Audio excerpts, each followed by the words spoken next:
Thank you. Thank you very much.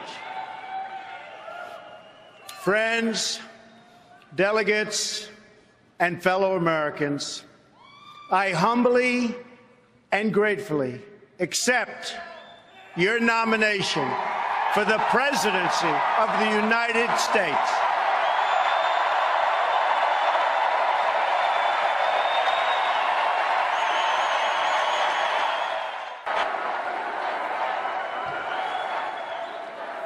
Who would have believed that when we started this journey on June 16th last year, we, and I say we, because we are a team, would have received almost 14 million votes, the most in the history of the Republican Party, and that the Republican Party would get 60% more votes than it received 8 years ago. Who would have believed this? Who would have believed this? The Democrats, on the other hand, received 20% fewer votes than they got 4 years ago. Not so good, not so good. Together, we will lead our party back to the White House, and we will lead our country back to safety, prosperity, and peace.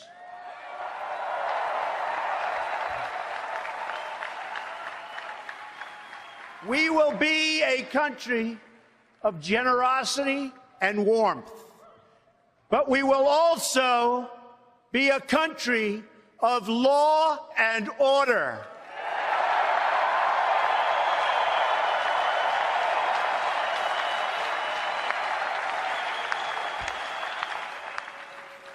Americans watching this address tonight have seen the recent images of violence in our streets and the chaos in our communities. Many have witnessed this violence personally. Some have even been its victims. I have a message for all of you.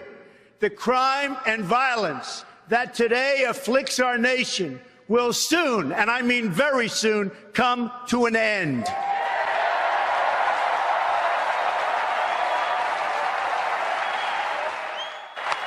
The most basic duty of government is to defend the lives of its own citizens. Any government that fails to do so is a government unworthy to lead. It is finally time for a straightforward assessment of the state of our nation.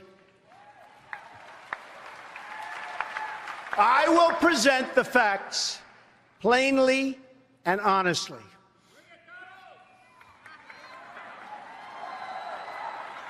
We cannot afford to be so politically correct anymore.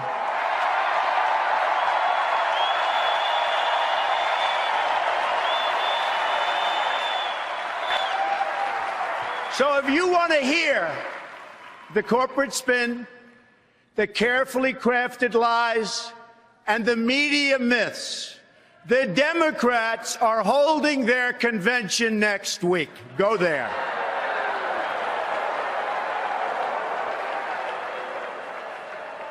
But here at our convention, there will be no lies. We will honor the American people with the truth and nothing else.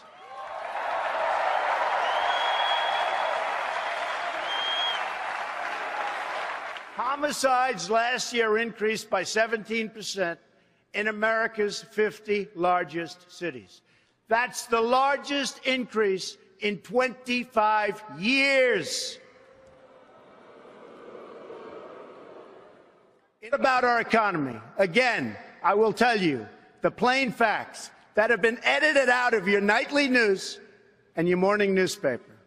Nearly 4 in 10 African-American children are living in poverty, while 58% of African-American youth are now not employed. 2 million more Latinos are in poverty today than when President Obama took his oath of office less than 8 years ago. Another 14 million people have left the workforce entirely. Household incomes are down more than $4,000 since the year 2000. That's 16 years ago. Our trade deficit in goods reached nearly, think of this, our trade deficit is $800 billion. Yeah, think of that, $800 billion. Last year alone, we're going to fix that.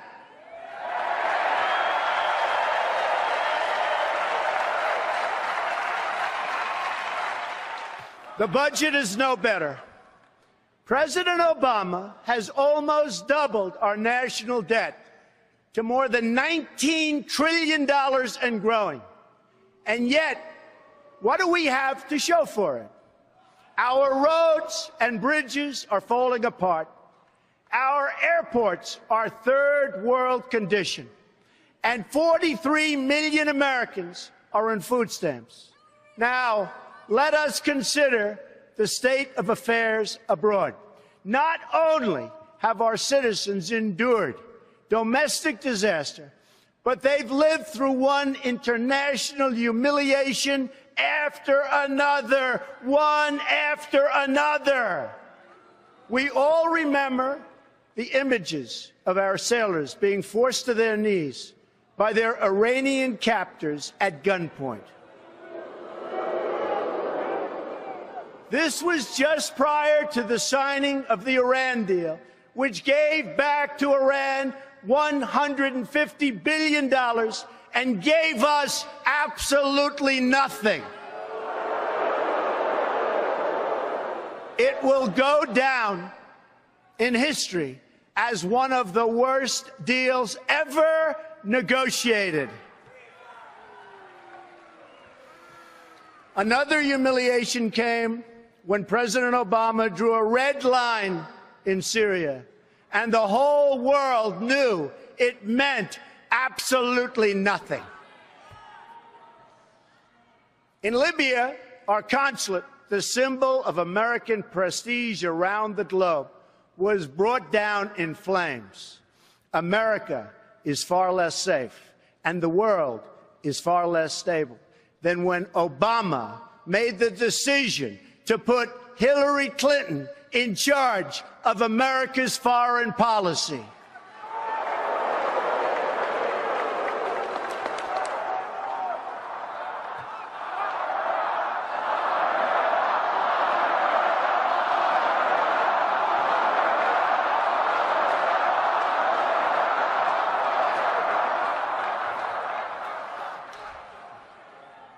Let's defeat her in November. Okay?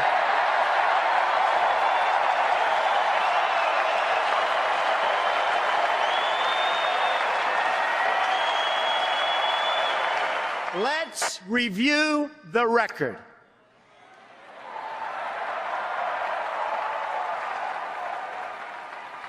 In 2009, pre-Hillary, ISIS was not even on the map. Libya was stable. Egypt was peaceful. Iraq was seeing, and really a big reduction in violence. Iran was being choked by sanctions. Syria was somewhat under control. After 4 years of Hillary Clinton, what do we have? ISIS has spread across the region and the entire world. Libya is in ruins, and our ambassador and his staff were left helpless to die at the hands of savage killers. Egypt was turned over to the radical Muslim Brotherhood, forcing the military to retake control. Iraq is in chaos. Iran is on the path to nuclear weapons. Syria is engulfed in a civil war, and a refugee crisis now threatens the West. After 15 years of wars in the Middle East, after trillions of dollars spent and thousands of lives lost, the situation is worse than it has ever been before. This is the legacy of Hillary Clinton: death, destruction, terrorism, and weakness.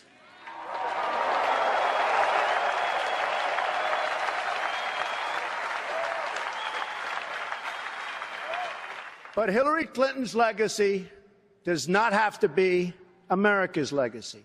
The problems we face now, poverty and violence at home, war and destruction abroad, will last only as long as we continue relying on the same politicians who created them in the first place.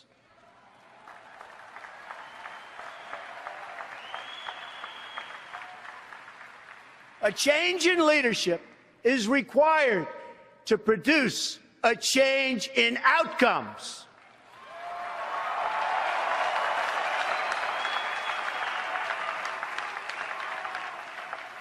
Tonight, I will share with you my plan for action for America. The most important difference between our plan and that of our opponent is that our plan will put America first.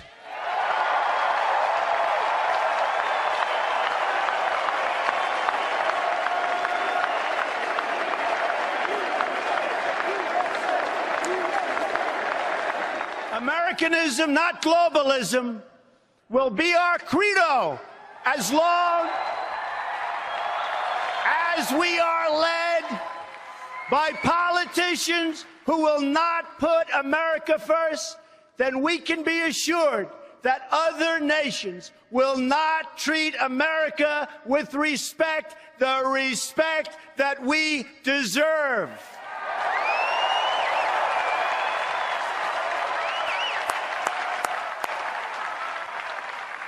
The American people will come first once again.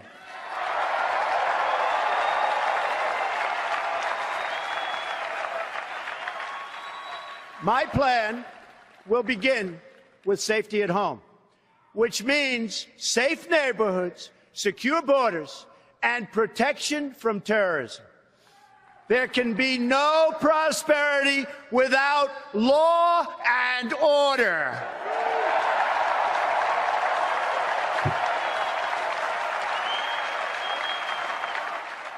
On the economy, I will outline reforms to add millions of new jobs and trillions in new wealth that can be used to rebuild America.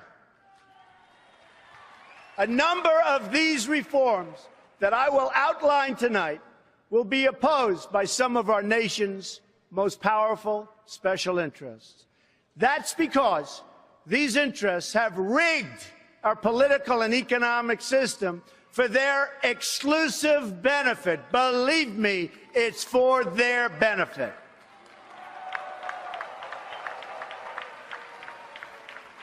Big business, elite media, and major donors are lining up behind the campaign of my opponent because they know she will keep our rigged system in place. They are throwing money at her because they have total control over every single thing she does. She is their puppet, and they pull the strings.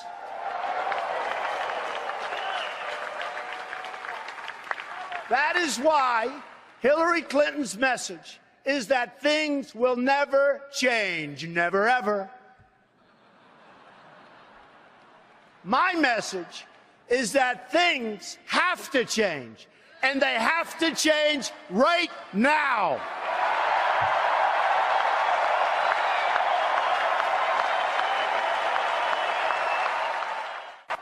Every day, I wake up determined to deliver a better life for the people all across this nation that have been ignored, neglected, and abandoned. I have visited the laid-off factory workers and the communities crushed by our horrible and unfair trade deals. These are the forgotten men and women of our country, and they are forgotten, but they're not going to be forgotten long.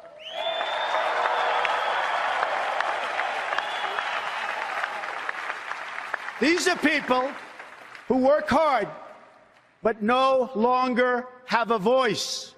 I am your voice.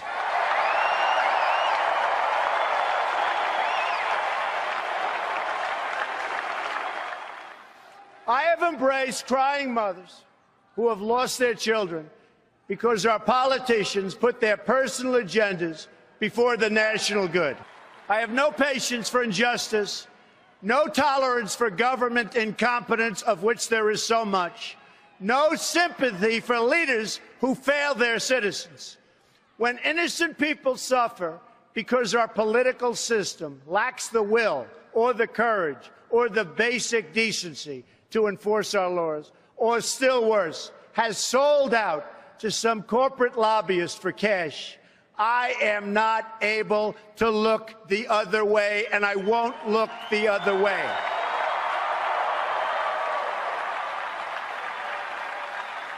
And when a Secretary of State illegally stores her emails on a private server, deletes 33,000 of them so the authorities can't see her crime, puts our country at risk, lies about it in every different form, and faces no consequence, I know that corruption has reached a level like never, ever before in our country.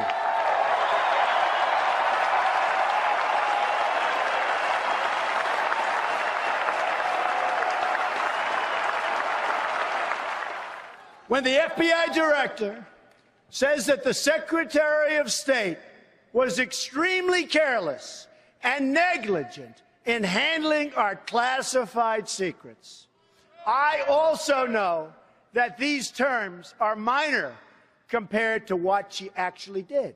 They were just used to save her from facing justice for her terrible, terrible crimes.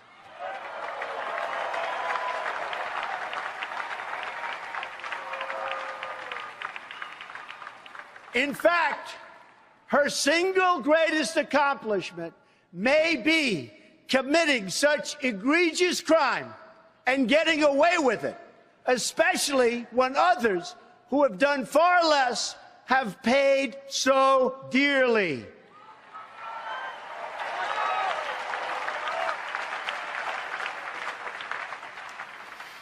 When that same Secretary of State rakes in millions and millions of dollars trading access and favors to special interests and foreign powers, I know the time for action has come.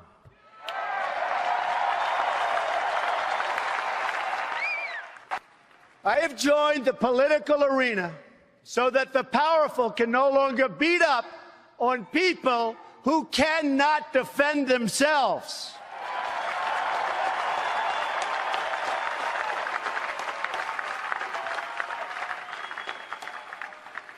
Nobody knows the system better than me.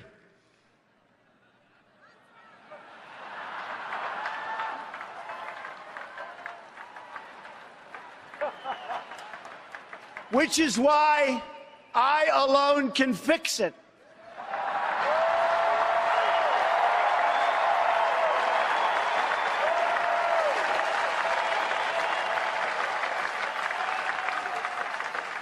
I have seen firsthand how the system is rigged against our citizens, just like it was rigged against Bernie Sanders. He never had a chance. Never had a chance. But his supporters will join our movement because we will fix his biggest single issue, trade deals that strip our country of its jobs and strip us of our wealth as a country.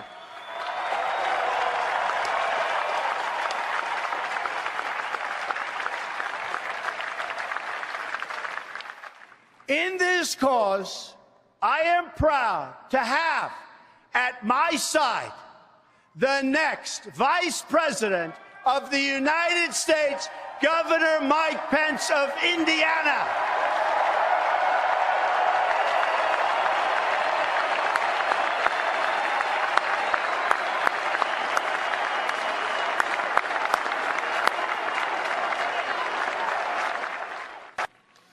The irresponsible rhetoric of our president, who has used the pulpit of the presidency to divide us by race and color, has made America a more dangerous environment than, frankly, I have ever seen and anybody in this room has ever watched or seen. This administration has failed America's inner cities.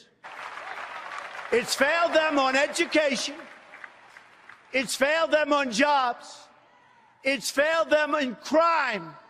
It's failed them in every way and on every single level.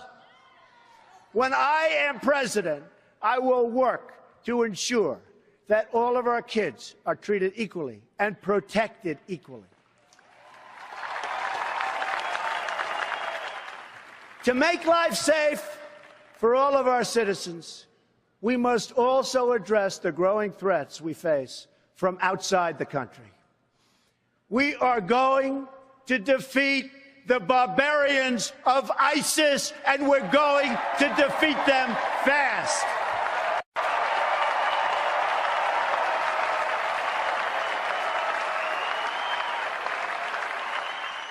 Once again, France is the victim of brutal Islamic terrorism.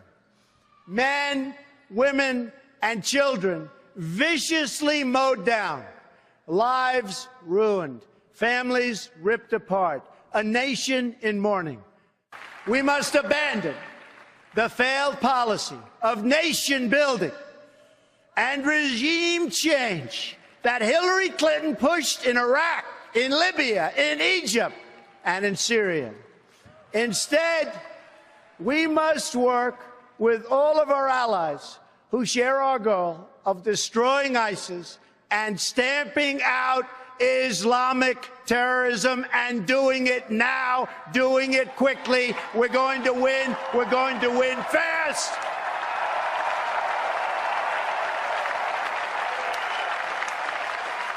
My opponent has called for a radical 550% increase in Syrian. Think of this. Think of this. This is not believable, but this is what's happening. A 550% increase in Syrian refugees on top of the existing massive refugee flows coming into our country already under the leadership of President Obama.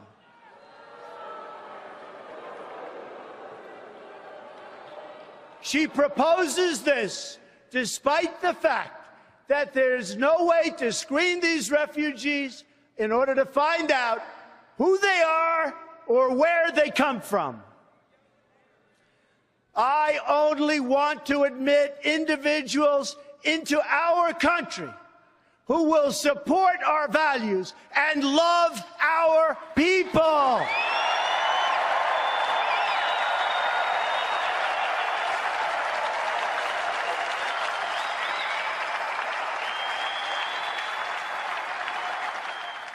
We are going to build a great border wall to stop illegal immigration, to stop the gangs and the violence, and to stop the drugs from pouring into our communities.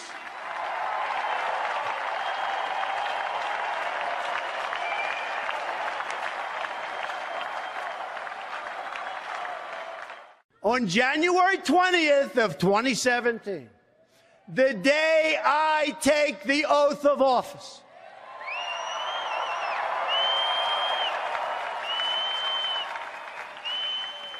Americans will finally wake up in a country where the laws of the United States are enforced. My plan is the exact opposite of the radical and dangerous immigration policy of Hillary Clinton. Americans want relief from uncontrolled immigration, which is what we have now. Communities want relief, yet Hillary Clinton is proposing mass amnesty, mass immigration, and mass lawlessness.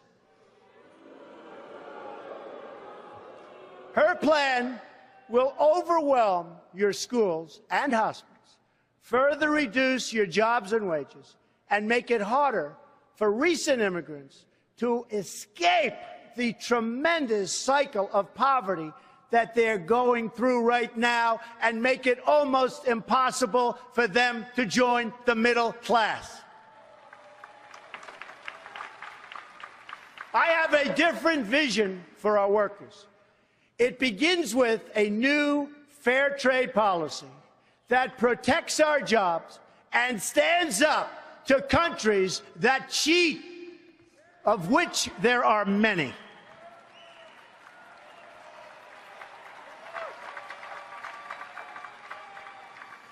It's been a signature message of my campaign from day one, and it will be a signature feature of my presidency from the moment I take the oath of office.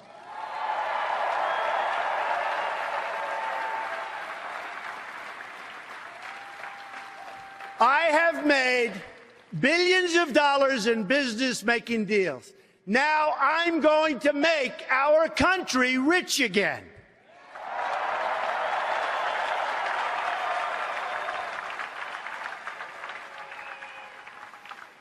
Using the greatest business people in the world, which our country has, I am going to turn our bad trade agreements into great trade agreements. America has lost nearly 1/3 of its manufacturing jobs since 1997, following the enactment of disastrous trade deals supported by Bill and Hillary Clinton. Remember, it was Bill Clinton who signed NAFTA, one of the worst economic deals ever made by our country or, frankly, any other country. Never, ever again.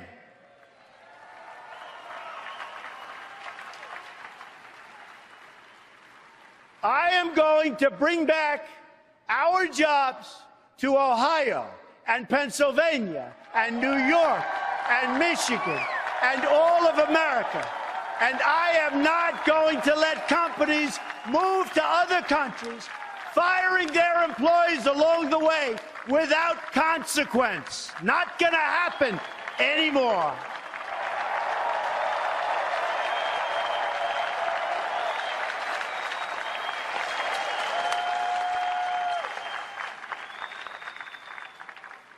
My opponent, on the other hand, has supported virtually every trade agreement that has been destroying our middle class. She supported NAFTA, and she supported China's entrance into the World Trade Organization, another one of her husband's colossal mistakes and disasters. She supported the job-killing trade deal with South Korea. She supported the Trans-Pacific Partnership, which will not only destroy our manufacturing, but it will make America subject to the rulings of foreign governments, and it's not going to happen.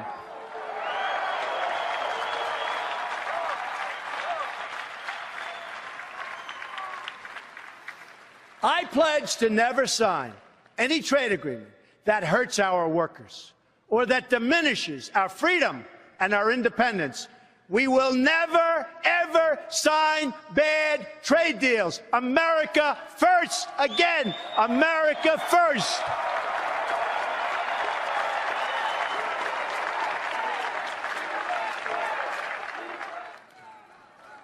Instead, I will make individual deals with individual countries.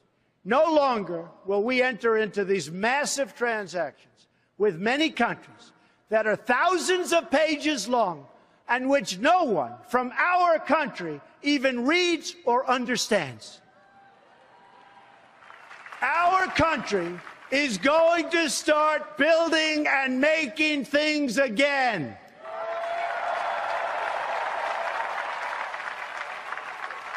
Next comes the reform of our tax laws, regulations, and energy rules.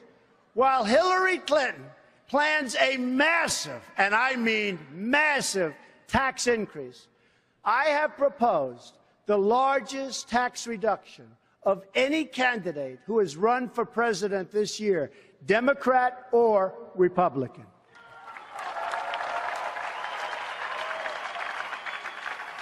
Middle-income Americans and businesses will experience profound relief, and taxes will be greatly simplified for everyone. I mean everyone.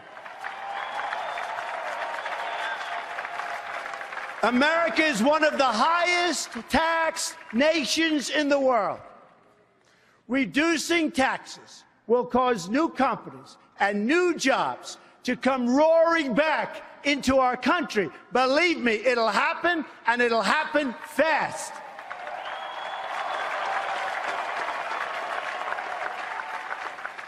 Then we're going to deal with the issue of regulation, one of the greatest job killers of them all. Excessive regulation is costing our country as much as $2 trillion a year, and we will end it very, very quickly.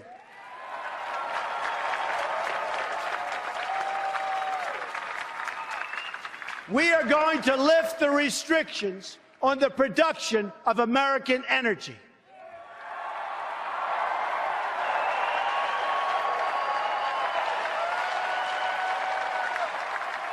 This will produce more than $20 trillion in job-creating economic activity over the next 4 decades. My opponent, on the other hand, wants to put the great miners and the great steelworkers of our country out of work and out of business. That will never happen with Donald J. Trump as president. Our steelworkers and our miners are going back to work again.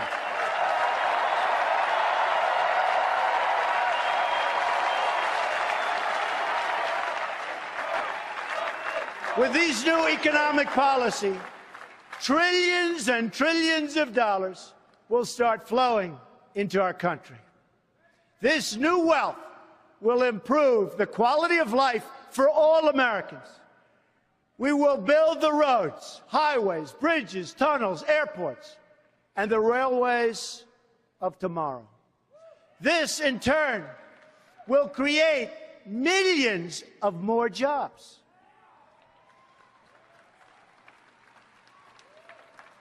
We will rescue kids from failing schools by helping their parents send them to a safe school of their choice.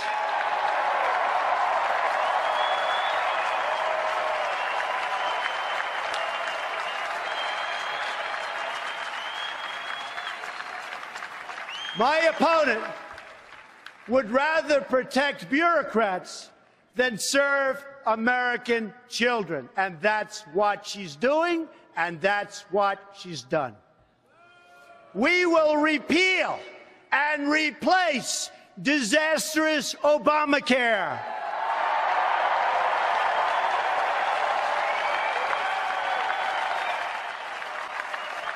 You will be able to choose your own doctor again.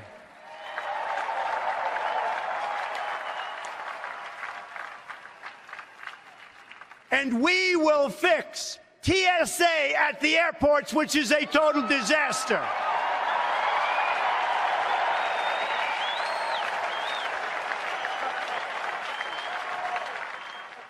We will take care of our great veterans like they have never been taken care of before. My just-released 10-point plan has received tremendous veteran support. We will guarantee those who serve this country will be able to visit the doctor or hospital of their choice without waiting 5 days on a line and dying.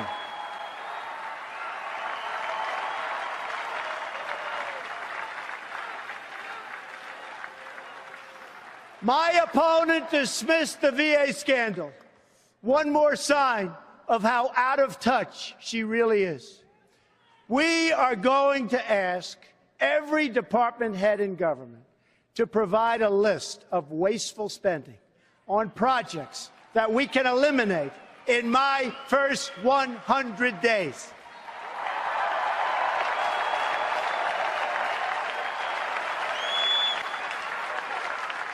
The politicians have talked about this for years, but I'm going to do it.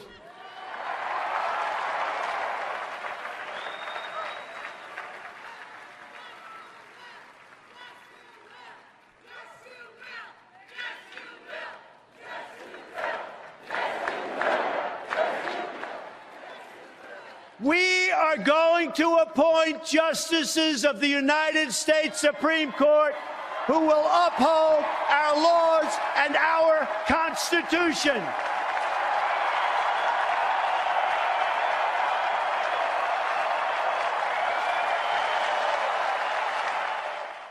My opponent wants to essentially abolish the Second Amendment.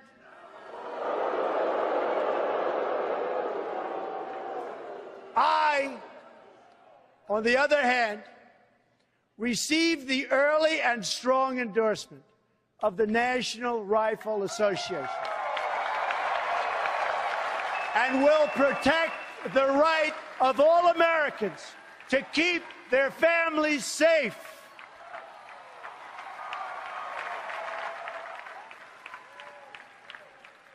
At this moment, I would like to thank the evangelical and religious community, because I'll tell you what, the support that they've given me, and I'm not sure I totally deserve it,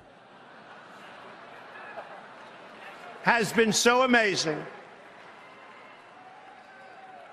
and has had such a big reason for me being here tonight. True, so true.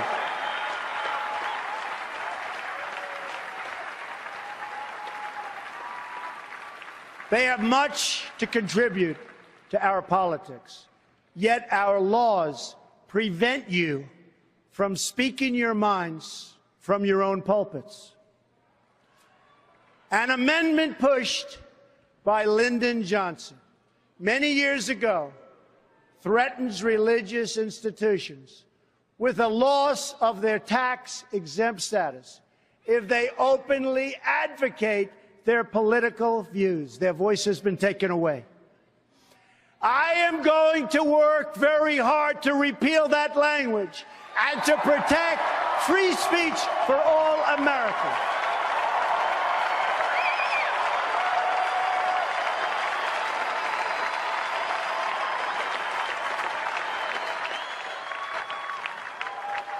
We can accomplish these great things and so much more. All we need to do is start believing in ourselves and in our country again. Start believing.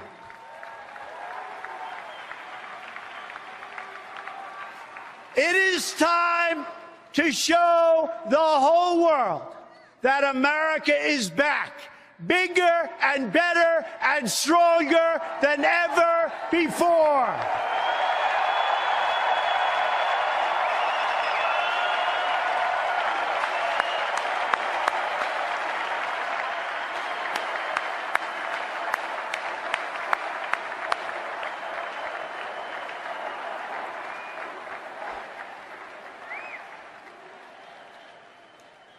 In this journey, I'm so lucky to have at my side my wife, Melania, and my wonderful children,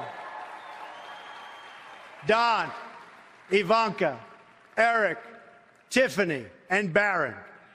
You will always be my greatest source of pride and joy. And by the way, Melania and Ivanka, did they do a job?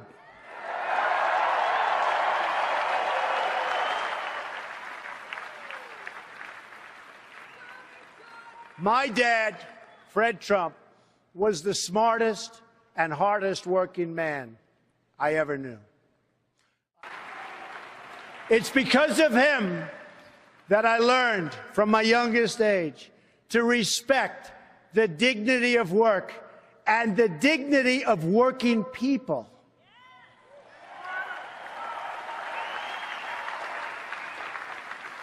He was a guy most comfortable in the company of bricklayers and carpenters and electricians. And I have a lot of that in me also. I love those people.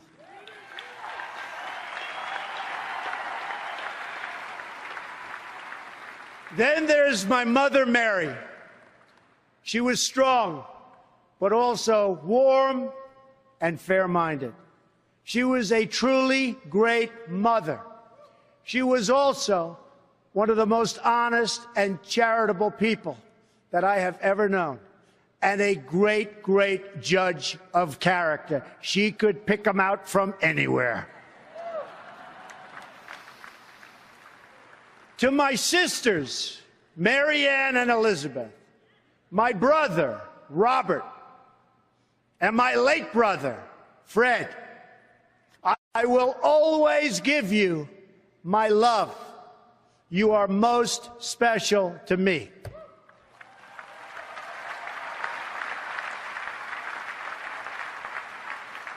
I have had a truly great life in business.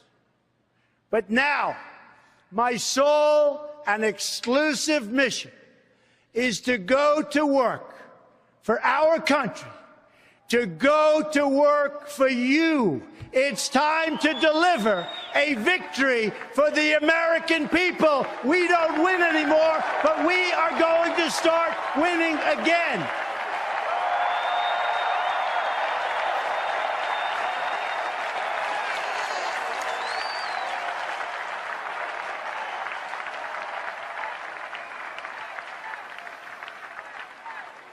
But to do that, we must break free from the petty politics of the past.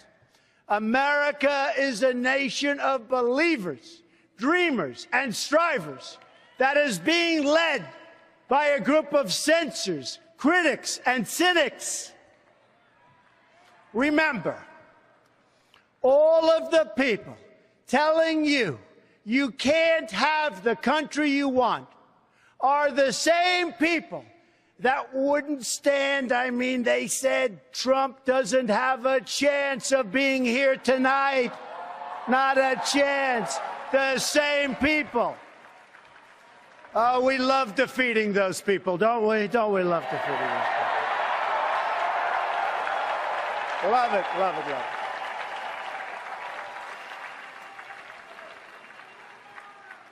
No longer can we rely on those same people in the media and politics who will say anything to keep our rigged system in place. Instead, we must choose to believe in America. History is watching us now. We don't have much time, but history is watching. It's waiting to see if we will rise to the occasion and if we will show the whole world that America is still free and independent and strong.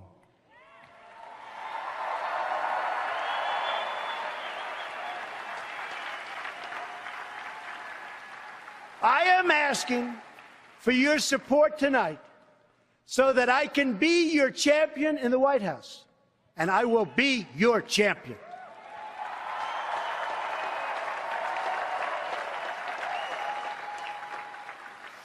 My opponent asks her supporters to recite a 3-word loyalty pledge. It reads, I'm with her. I choose to recite a different pledge. My pledge reads, I'm with you, the American people.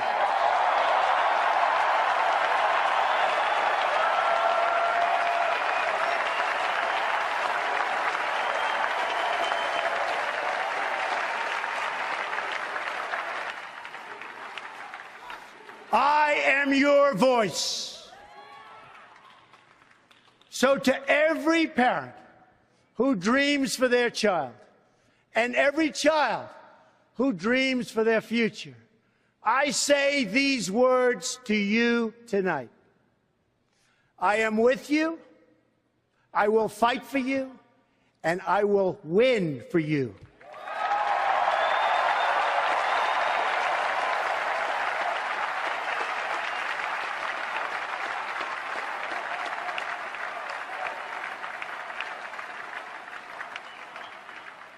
To all Americans tonight, in all of our cities and in all of our towns, I make this promise. We will make America strong again. We will make America proud again. We will make America safe again. And we will make America great again. God bless you and good night. I love you.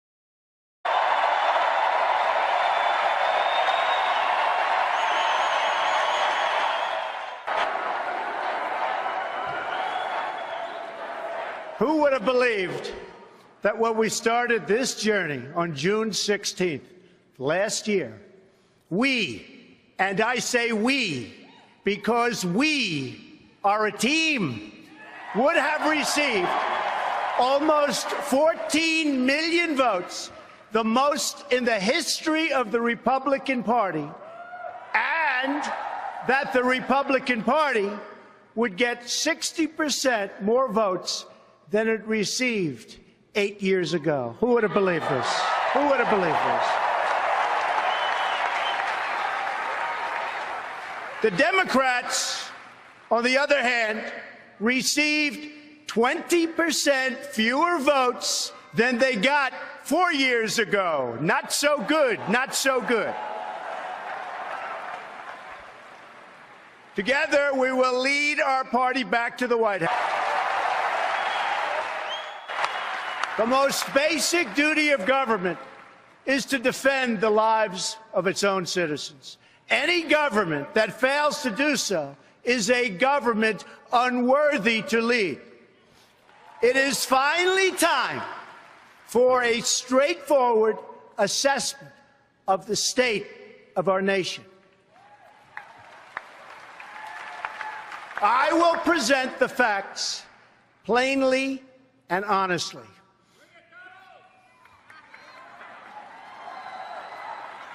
We cannot afford to be so politically correct anymore.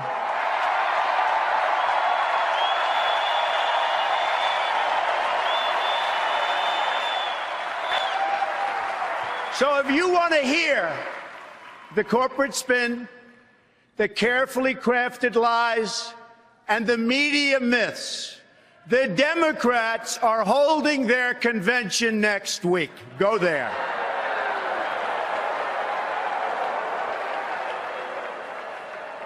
But here at our convention, there will be no lies. We will honor the American people with the truth and nothing else.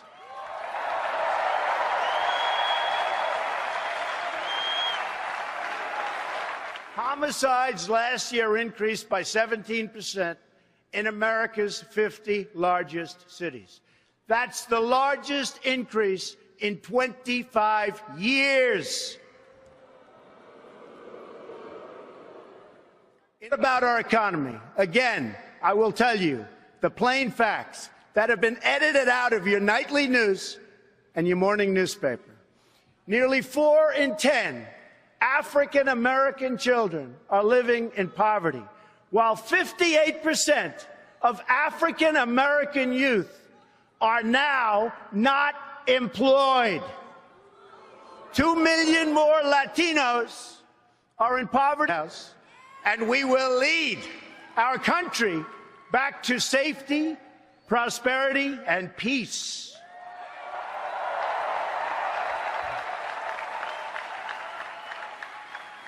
We will be a country of generosity and warmth, but we will also be a country of law and order.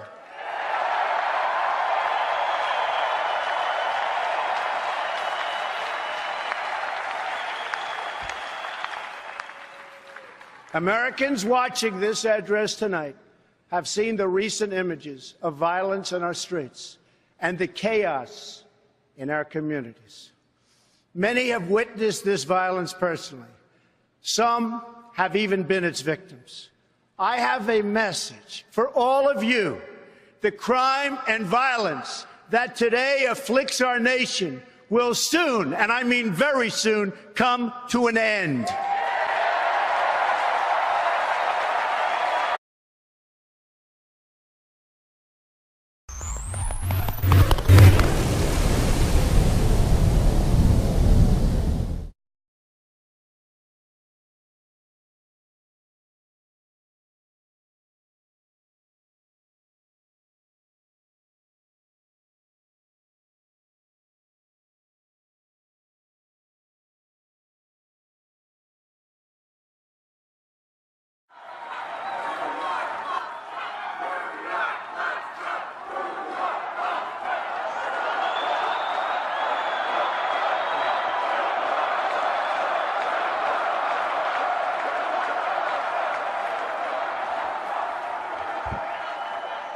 Thank you. Thank you very much.